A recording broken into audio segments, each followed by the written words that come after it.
সাধক কারা?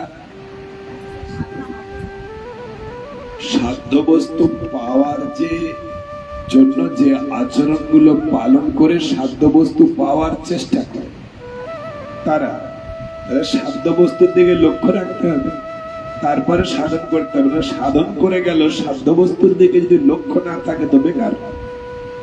বলেছিলাম একজন ইন্ডিয়ান ফার্স্ট রানার ইন্ডিয়া থেকে গিয়ে দেশ বিদেশে অনেক সব সোনা বা অনেক কিছু জিতে নিয়ে এসেছে।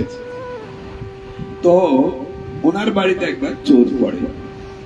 তার স্ত্রী বলছে, ওগো দেখেছো মনে হয় চোর ঢুকে। দেখো ও তো বোঝে না আমি ইন্ডিয়ার ফার্স্ট রানার, ও ভুল করে ঢুকে গেছে, দেখো কি হাল হয়। আর ওগো আলমারি খুলছে, সব জিনিসপত্র নিচ্ছে। আরে তুমি বুঝতে পারছো না ও আসলে ভুল করে ঢুকেছে। আমি হলাম কে ইন্ডিয়ার ফার্স্ট রানার, আমাদের বাড়িতে চুরি।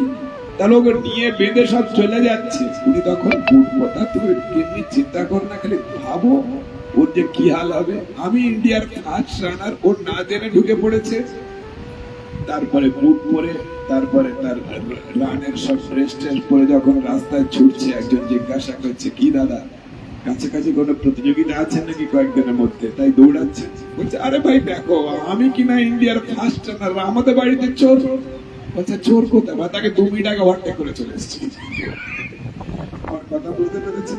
দৌড়ানোর দরকার, কিন্তু কেন দৌড়াচ্ছে সেটা যদি না বোঝে, ওটা যেমন বৃথা, সেটা দৌড়বীর শ্রেষ্ঠ হলেও তার দৌড়টা বৃথা। সেই সাধন খুব ভালো সাধন করতে পারলেও কেন সাধন করছে সেটা যদি না বুঝলো, সাধনটাই সাধনটা যদি সাধ্য বস্তুর লক্ষ্য করে না হয়, সেটা যতই বড় সাধন হোক সেটা বেকার।